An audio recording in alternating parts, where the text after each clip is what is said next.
여러분 안녕하십니까? 이 정원호 민주당의 서울시장 후보의 멕시코 칸쿤 출장에 동행했던 여성 직원 A씨가 자신이 과거에 근무했던 시민단체와 그 동료 직원들에게 상대로 소송을 제기했다가 패소한 사실이 드러났습니다. 자, 시민단체에서 대표로 있다가 직장 내 괴롭힘을 인정하고 그리고 단체를 떠났는데 이후에 말을 바꿔서 수천만 원의 위자료를 요구했던 것으로 파악이 됐습니다. 이후에 이 A씨는 성동구청 공무원으로 채용된 뒤에도 4년 동안 소송을 이어가면서 정직 취소 위자료를 요구했지만 법원은 3심에 걸쳐서 그의 주장을 모두 기각했습니다. 자, A씨는 직장 내 괴롭힘으로 전 직장에서 나왔고 성동구청에서는 여성 청년 정책을 담당했습니다. 그러니까 직장에서 괴롭힘을 담당했던 사람이 또 성동구청에서는 여성과 청년 정책을 담당했다는 것 자체도 이게 말이 안 된다는 지적들이 나오고 있습니다. 자, 그러니 이 정원호뿐만 아니라 정원호가 함께 데리고 출장 갔던 이 A씨의 처신도 굉장히 문제가 많은 것으로 드러나고 있습니다. 자, 뉴데일리가 입수한 판결문을 보면 이 A씨는 2020년 9월 자신이 위원장으로 지냈던 시민단체인 민달팽이 유니온과 이 단체의 창립자인 B씨 그리고 전 동료 C씨를 상대로 서울 서부지방법원에 손해배상 청구 소송을 제기했습니다. 그가 직장 안에 괴롭힘을 했다는 사실을 인정하고 이 시민단체를 떠난 지 2년 9개월 만의 일입니다. 본인이 직장에서 괴롭힘을 했다고 인정하고 그 직장을 떠나고 난 뒤에 다시 2년 9개월 지나서 소송을 제기한 겁니다. 자, 이 A씨는 민달팽이 유니온이 자신에게 2017년 10월 19일자 정직 2개월 조치를 했는데 이게 무효라고 주장을 했습니다. 또한 활동가 B씨와 설립자 B씨와 활동가 C씨에게 각각 1,000만 원씩 모두 2,000만 원을 지급하라고 요구했습니다. 이 단체와 구성원들이 피해자의 주관적인 감정에만 근거해서 A씨 자신에게 부당한 대우를 했다는 게 핵심 내용이었습니다. 자, 이 소송 시기는 이 A씨가 서울 성동구청 공무원으로 활동한 시기에 이루어진 겁니다. 소송은 2020년 9월 29일을 처음 제기됐고 대법원 기각 결정은 2024년 5월 30일에 이루어졌습니다.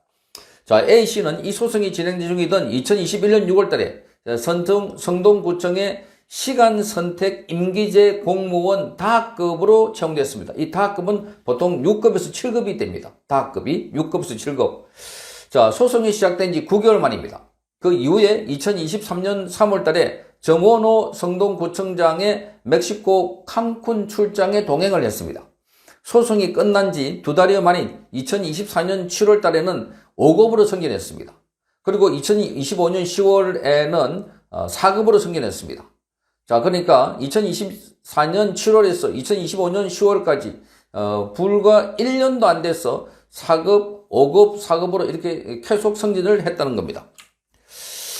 자, 정원호 측은 A씨가 성동구청에서 여성 청년 정책을 담당하고 있다고 밝혔는데 직장 내 괴롭힘 논란은 물론이고 자신의 괴롭힘 사실을 덜추어낸 인사들에게 소송전을 벌인 인물을 청년 정책 담당자로 앉힌 것이 아주 부적절하다는 지적이 나왔습니다.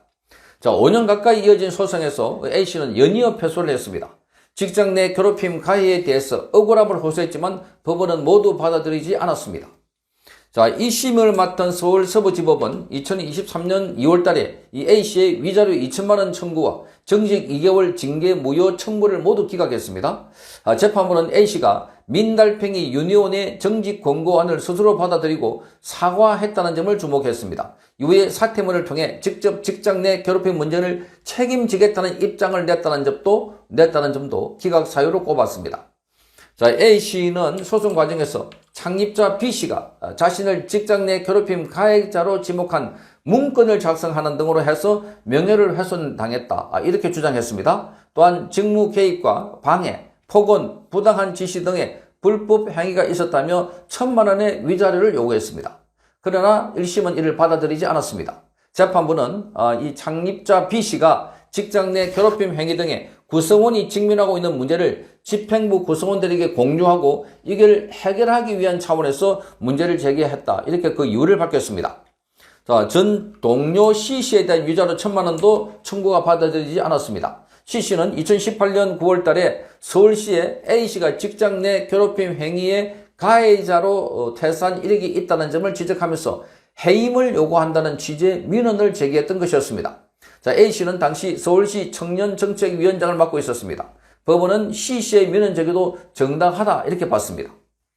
자, A씨는 1심 판결에 불복해서 항소했지만 항소심도 판단이 같았습니다. 서울고법은 2024년 1월 달에 제1심 판결은 정당하므로 원고의 항소는 이유 없어 이를 기각한다고 했습니다. 그는 또다시 상고를 했지만 대법원은 2024년 5월 원심을 확정했습니다. 앞서서 A씨는 2015년부터 2017년 민달팽이 유니온 대표인 위원장으로 재직하면서 활동을 했던 것이었습니다. 그러나 A씨가 위원장으로 임명된 뒤부터는 그의 언행을 둘러싼 문제 제기가 계속해서 터져나왔던 것이었습니다. 자, 민달팽이 유니온 창립자인 B씨는 2016년 사무국 구성원들을 면담한 뒤에 같은 해 7월 달에 A씨로 인해서 구성원들이 어려움을 겪고 있다는 취지의 문건을 만들어서 공론화했습니다. 해당 문건에는 A씨가 인신공격과 예모 비하 발언으로 인해서 언급을 계속 반복하고 있다. 인신공격을 하거나 또는 외모 비하 발언 등으로 이해되는 언급이 반복됐다는 겁니다. 자, 일관되지 않은 평가로 인한 압박이 있었고 과도한 업무 부여 그리고 그것을 제대로 이행하지 않을 경우에 지적을 반복했다 하는 행위로 지금 취지로 이런 내용이 담겨 있습니다.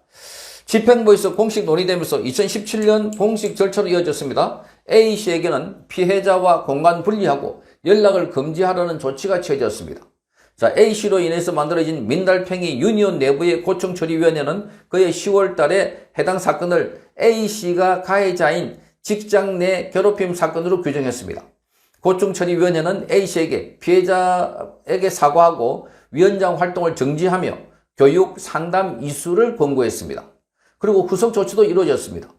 민달팽이 유니온 운영위원회는 같은 달 17일 A씨에게 2개월에 대한 정직을 결정했습니다.